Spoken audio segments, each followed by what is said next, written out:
โตนะห้อยมาก็ยังเป็นจ้ำอยู่แต่ละห้อยก็ได้นะเดี๋ยวว่าตามนั่นแหละ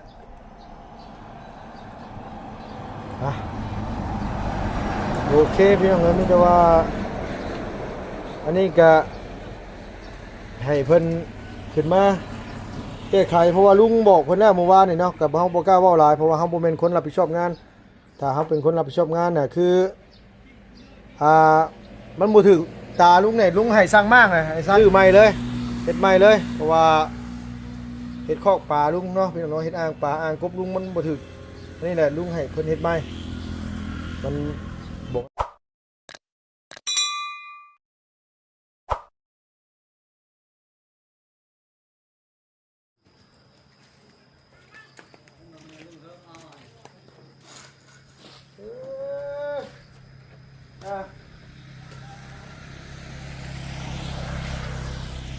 ตกมาก็ได้แม่สิตุ่มเลย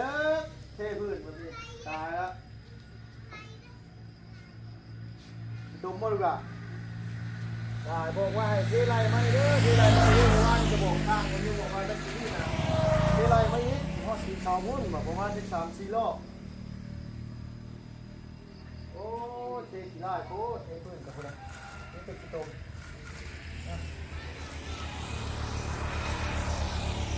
เจ้าเทพื้นผมเป็นเลยเจ้าเห็นงานไม่ได้วะงานบริเรื่องเลยตายลุงบอกให้ว่าเพิ่นบอกว่าเพิ่นใส่มาเทไรมามือถือวานนี่บอกอยู่ในคลิปเมื่อวานนี่ก็บอกว่าไรมาได้ไงเด้อว่ะเพราะว่าทั้งนี้มันจะต่ำกว่าทั้งนั้นแล้วว่าได้ไงลุงบอกว่าให้เขาเจ้าเทไรมาพี่เขาเจ้าบ่ได้เทไรมาอีกว่าสามบอกว่าให้ยุ่งมาสิอีก2-3 รอบมันต่ำแฮงเทพืชบ่จับระดับมันก็แบบนี้แล้วเทไปซื้อเทตำป่าตำดงไปมันก็บ่งามเลยว่าใครสั่งงานคือว่านี่แท้มันต่ำแต่เมื่อวานนี่เพิ่นว่ามันแล้วแต่ลุงเห็นแล้วว่าน้ำมันอังอยู่นี้ลุงบอกว่าคันฝนตกมาจังไดมันก็น้ำมันก็ต้องอังคือเก่าเพราะว่ามันเทแต่ตอนแรกมันอังแล้วมันก็บ่ได้มันก็แก้บ่ได้แบบว่านี่นะเพราะว่าเพิ่นบ่เฮ็ดให้แต่ตอนแรกเมื่อวานนี่มันอังแน่นี่เมื่อวานนี่นะเนาะเพิ่นเทได้แล้วน้ำมันอังน้ำบ่ได้ฝนบ่ได้ตกอะไรอย่างในน้ำที่เพิ่นเทมันเหลือน่ะมันอังอยู่นี้แต่ลุงน่ะบอกว่าให้เพิ่นน่ะเอามาใส่อีกจัก2 รถ3 รถนี่ผสมปูนจัก2เปาหรือว่าเปานึงนี่ก็พอเลยนะโรงงานเขาเทราดตัวนี้เทมันจะพูดอะไรน้ำมองเบิดบ่เวลาฝนตกมาน่ะมันก็บ่เป็นแบบนี้ตายเฮ็ดเวียกกะแม่นอยู่ว่าเฮ็ดนี่ก็ที่จริงเทพื้นมันต้องจัดระดับเรียบร้อยเอานิ่งเสือกเรียบร้อยสบายดีเด้อลูกหลานเด้อมันอังแบบนี้จังได้ตกมา10 ปี20 ปีมันก็อังคือเก่าน้ำนะเพราะมันอังแบบนี้แหละที่จริงน่ะดินเนี่ยเพิ่นต้องจัดระดับก่อนเพิ่นจัดระดับน้ำหน่อยเพิ่นสิเทขึ้นจากเส้นเลยเพิ่นก็ตีแบบใส่แต่เทเต็มหมดเลยแบบนะอันนี้เพิ่นแบบมันเพิ่นก็บ่ได้เทใส่โอ้ตาละพี่น้องเนาะโอ้เย่พี่น้องเอ้ยเชื่อได้มันแบบเป็นแบบนี้เลยก็เป็นแบบนี้แหละคดีเลยเพิ่นบ่ได้แก้ให้เลยเมื่อวานนี่ลุงบอกอยู่ลุงมาถ่ายคลิปเมื่อวานคลิปหนึ่งเมื่อวานนี่นะเฮาเว้าแบบพี่แบบน้องกันเขาบอกว่าเทให้เด้อลายน้ำให้แน่ว่ะเพราะว่าทางผู้เพิ่นรับผิดชอบงานเพิ่นก็บ่ได้อยู่นะพี่น้องเนาะที่จริงนี่เขาเจ้าต้องขึ้นมาเบิ่งงานมันจังอันนี้ว่าให้เขาเจ้าเทแหละแบบนี้แล้วมันทางนี้เนี่ยได้อยู่ทางนี้นะได้ก็ว่าได้ว่างามบอกกับบ่งามได้ก็ได้ชื่อนะได้นี่ชื่อนะเพราะว่าเพิ่นเชตามตีนเสาเพิ่นว่าแต่เพิ่นบ่ได้จัดระดับน้ำบ่ได้จัดระดับแบบว่าให้มันเพียงให้มันตรงตายเฮือนหลังมางามนึงเทพื้นบ่คิดได้บัดนี้ชอกไม่ลูกเองติยังบ่เป็นนอกเราบ่เคยได้เฮือนเนาะที่แล้วก็บ่ได้อันนี้นะเพิ่นเฮ็ดแบบใดแล้วก็บ่ว่าอันนี้นะเมื่อวานนี่บอกอยู่นี่นะว่าให้เพิ่นไล่น้ำ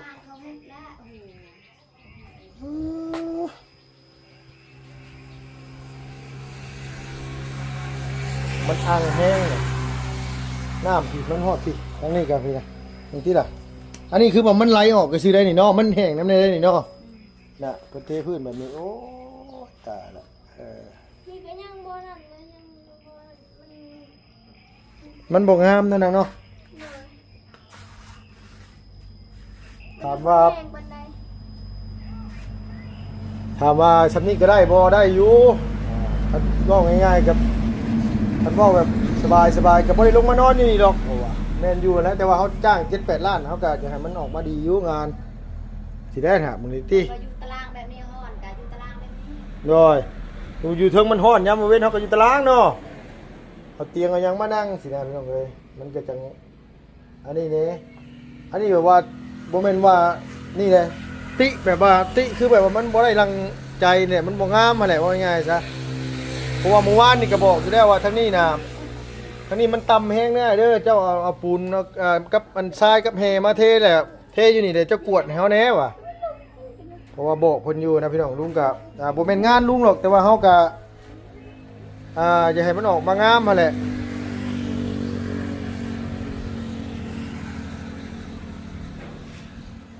มันก็เลยออกมาเป็นอันโบคักเลยเนาะเมื่อคืนนี่น้ำมันหลายกว่านี่เป็นบ่นางนี่นะบ่ลูกมันฮอดพี่บ่ฮอดบ่กันแดงๆนี่นะฮอดกันแดงพี่บ่เลยพูดแต่มันเศร้าไหวเด้ฮะเศร้าไหวเพราะว่าน้ำฝนตกอันขุดคลองให้น้ำไหลลงนี่หนีมาพี่แม่นบ่จะดีเนาะ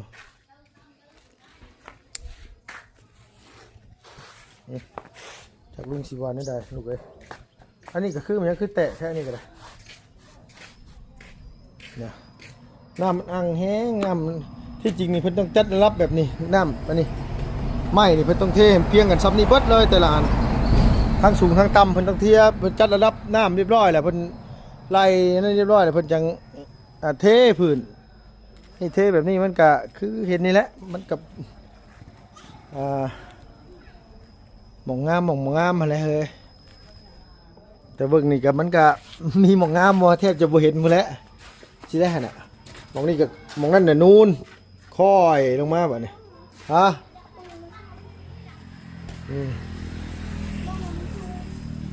หมองนี่น่ะมันสูงหมองนี่น่ะบางทีน่ะหอยน้ำนี่เมื่อวานนี่ลุงก็บอกว่าที่จริงนะเทพื้นนี่มันต้องไล่น้ำให้ออกไล่น้ำออกให้เบิดเดี๋ยวมันยังแห้งพร้อมกันเลยทั้งเขาโคตาเฮ็ดตะกี้โอ้ยอาเลียนี่บ่เบิ่งบ่ตอนเขาเทพื้นอาเลียบ่เจ้าบ่ได้เบิ่งบ่อาเลียยังไม่เสล่าสั่งมาหาตับเลยมาตับเดียวบ่ได้มาหาแผ่นเจ้าสั่งซีตับเรียกเราผิดแล้วมาผิดแล้วฮะจานแมวเอามาซีตับแต่เราเอามาตับนึงบอกว่าเอามาหาตับแต่ว่าเขาเจ้าเอามาหาแผ่น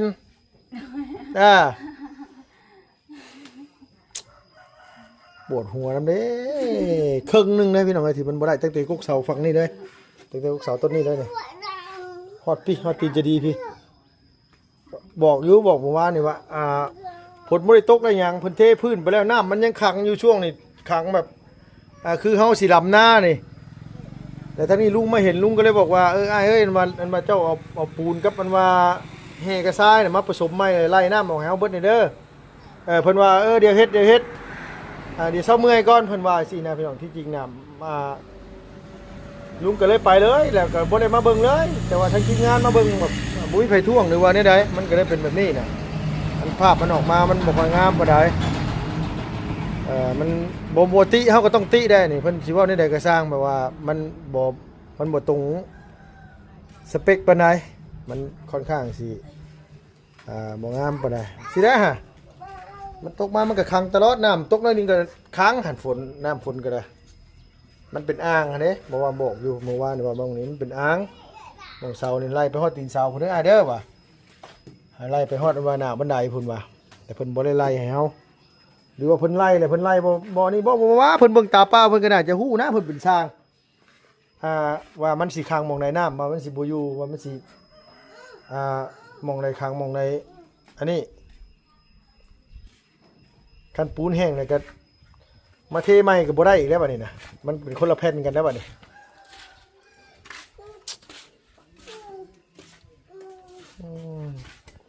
เอามีแต่ว่ารับหูรับตาอยู่เอาแหละให้ได้ซะนะ อ้าวแม่มาจะลุงว่ารับหูรับตาอยู่เอานะมันเฮ็ดได้มันนี่อันนี้มันคือเจือนไว้เถอะเฮ้ย หน้าไม่หลังคาเนี่ยว่าจะดี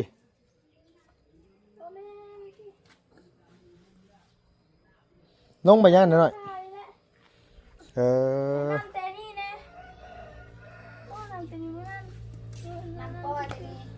ฮะต้องหานะมาปลูกได้ลูกละหาแนวนะมาปลูก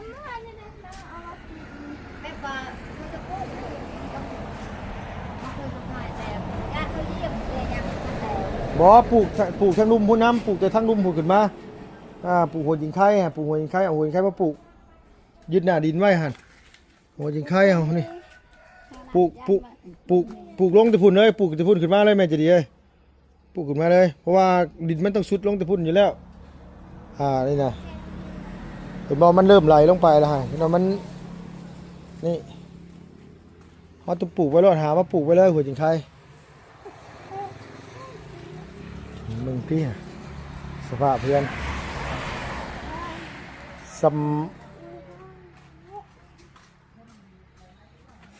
จักสิว่าเชิงใดพุ่นน่ะมันค่อยแห้งอีกแล้วมันแบบว่ามันค่อยแบบว่ามันค่อยน่าเกลียดโพด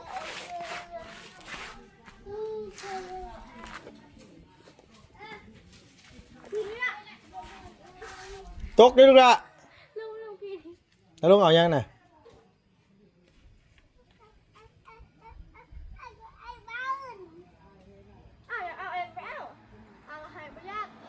เอาให้บ่ยากอยากเอาเองก็เอากูหัวเกือบแตกพี่น้องเอ้ยเนาะลืมไปว่าสูงกว่าจะดีเสื้อตัวมันเตี้ยเนาะย่างไปชดตั้มโน่นเมื่อกี้เลยเอากู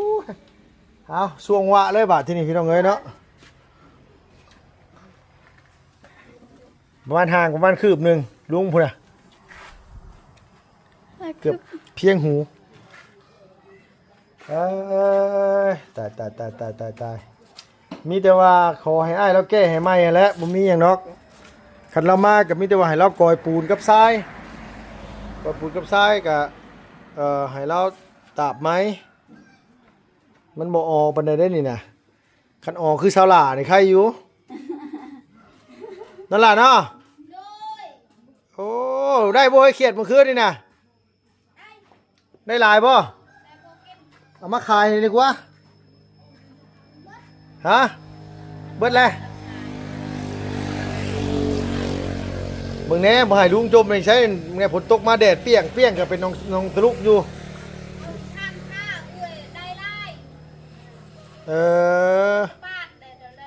เอาหมายความว่ามันลงตอนเลิกเหรอมันลงตอนเวลา9 โมงเมื่อคืนนี่เห็นได้อยู่มันลงอยู่ใส่ทั้งนอกนั่นแหละแต่ว่าอันนั้นลงเมื่อแล้วใช่เราคือมาแล้วตอนนั้นก็ได้แล้วมาแล้วกลับไปไหมอยู่ได้เราอยู่2 คนแดกแล้วค่อยกับลานนั้นเป็นลุงกับเมื่อคือกันแต่เมื่อไปการอยู่งานนี้แต่เราเนี่ยได้เนาะใช่อาเลียตกได้ลูกเอ้ยฮะก็ลองเบิ่งมือก็ลองเบิ่งสิยากยังเจ้าสิยากยังอันนั้นน่ะลองเบิ่งมันสิไปยากบ่ยากมันแม่นยังดอกพี่น้องโรงเรียนมันเป็นมีแต่ขี้ตมเนาะจะดีเนาะ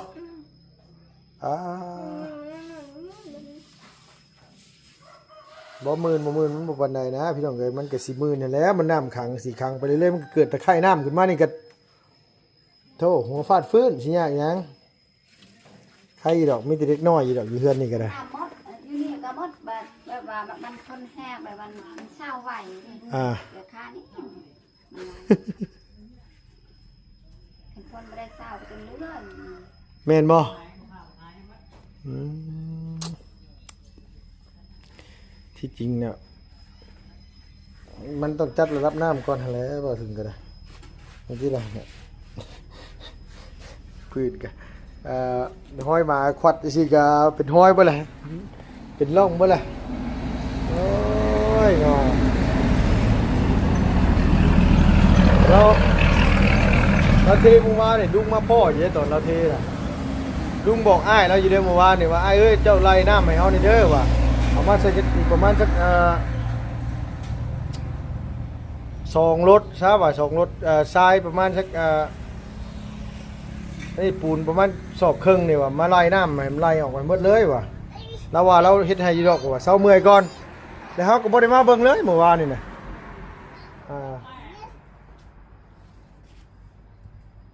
ทางทีมงานก็มาอยู่แต่ว่าเขาเจ้าก็บอกอยู่หั่นแหละแต่ว่ามันเพิ่นบ่เฮ็ดให้เนาะตาย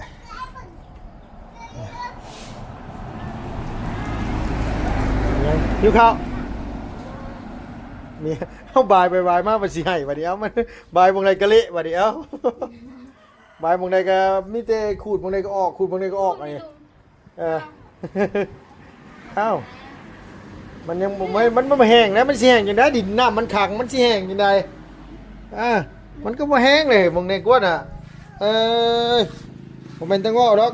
คันสิว่าบ่เผามาบ่ให้มาเหยียบนี่ก็3 มื้อก็ยังบ่แห้งอยู่มันก็เหยียบคือเก่าได้มาตายก็คือบ่ได้เผาเลยนอนเนาะโดยเผามาไหนบ่แม่นนักลูกเอ้ยคันว่ามันเทคันว่าคือปกติแต่เก่าน่ะคือทั้งเห็นทีมงานทางพ่อตาตะกี้พี่น้องเว้ารู้เดียวเราเทนี่ประมาณครึ่งมื้อนี่แห้งแล้วหมดครึ่งมื้อ 2-3 ชั่วโมงนี่ก็มั่งเลยมาเหยียบบ่เป็นห้อยล่ะ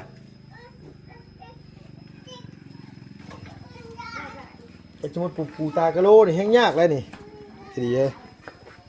คันปูพื้นสิได้มาปูตากะโลตามหลังนี่ยากเลยลูกเอ้ยแบบนี้มันบ่ได้ระดับมันน้ำเพิ่นบ่ได้จับรับน้ำเที่ยงแต่เพิ่นตีแบบใส่กันคักๆนี่ว่าแต่เก่ามันก็งามกว่านี้เทพื้นเฮือนน่ะบ่ติพี่น้องเอ้ยติเทพื้นนี่แหละเฮือนน่ะงามเฮือนน่ะยอมรับเลยว่าอ๋อคักเฮือนน่ะแต่ว่าบ่คักก็คือตัวเทพื้นนี่เป็น บางทีน่ะ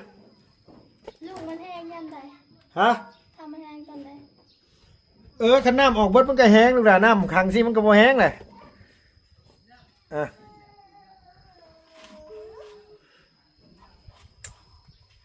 น้ำออกเบิดมันก็แห้งน้ำบ่ออกเบิดมันก็บ่แห้งแล้ว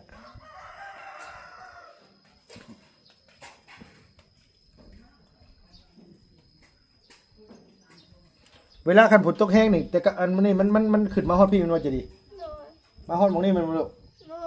เมื่อนั้นน่ะฮอดพี่น่ะปล่อยมันฮอดพี่ฮอดบ่รีบเต็มเลย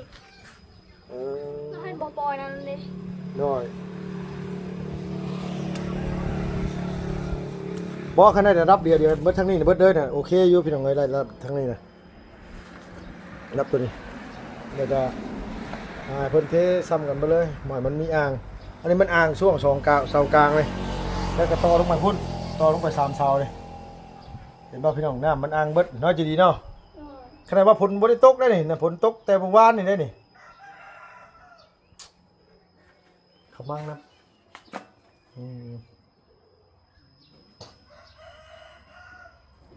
เขาก็จักสิว่าได้พี่น้องเนาะงานก็เฮ็ดออกมามันก็อยากให้มันออกมาดีนั่นแหละก็บ่แปลกหรอกทีมงานFC เว้าก็ได้ทีมงานมักใหญ่เฮ็ดออกงานออกมาบ่ได้คุณภาพก็บ่แปลกพี่น้องเอ้ยนี่นะ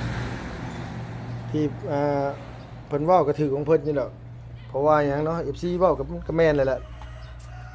เพราะว่าเฮารับผิดชอบงานมาก็หลายแหละมาพ่อแบบนี้คันสั่งแก้บ่ได้ก็จักสิว่าได้แล้ว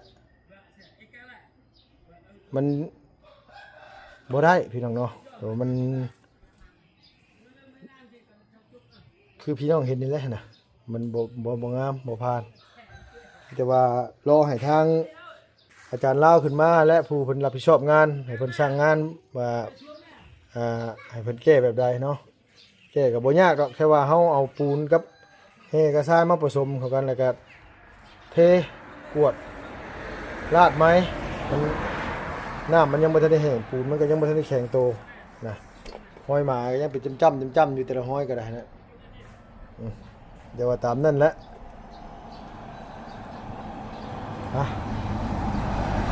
โอเคพี่น้องเอ๋ยมีแต่ว่าอันนี้ก็ให้เพิ่นขึ้นมาแก้ไขเพราะว่าลุงบอกเพิ่นแล้วเมื่อวานนี่เนาะกับเฮาบ่กล้าเว้าหลายเพราะว่าเฮาบ่แม่นคนรับผิดชอบงานถ้าเฮาเป็นคนรับผิดชอบงานน่ะคือมันบ่ถึกตาลุงเนี่ยลุงให้สั่งมากเลยให้ใส่เฮ็ดคอกหมูอะลุงบอกให้ลื้อใหม่เลยเฮ็ดใหม่เลยเพราะว่าเฮ็ดคอกปลาลุงเนาะพี่น้องเฮ็ดอ่างปลาอ่างกบลุงมันบ่ถึกนี่แหละลุงให้เพิ่นเฮ็ดใหม่มันบ่งามเอาโอเคลูกหลานเอาสบายดีปะลุงเนี่ยกินแล้วบ่ข้าวเช้าโดยมัน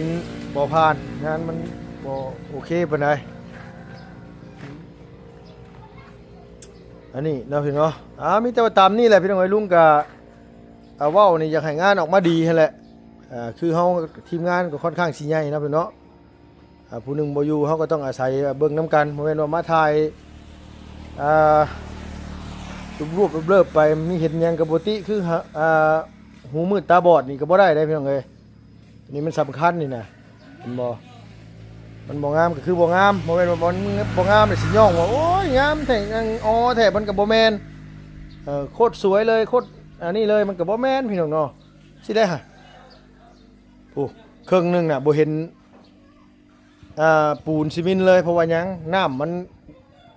ไหลดินมาแหละมันน้ำมันเอามาขังอยู่นี้มันโฮมอยู่นี่อุ้มน้ำอยู่นี่ฮะยังเป็นตะลุกอยู่โอ้คือว่าวหั่นละเนาะอันนี้ก็กันว่าบอกให้อ้ายแล้วแก้ไขให้ได้กัน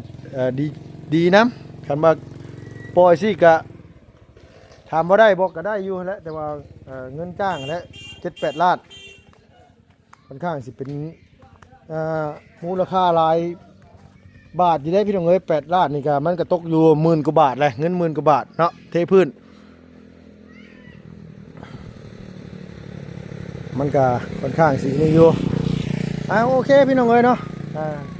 ฝากติดตามเบิ่งแน่คอมเมนต์เบิ่งน้ำกันว่ามันงามหรือมันบ่งามเนาะพี่น้องไปแล้วพี่น้องเอ้ยบ๊ายบายสบายดีเด้อ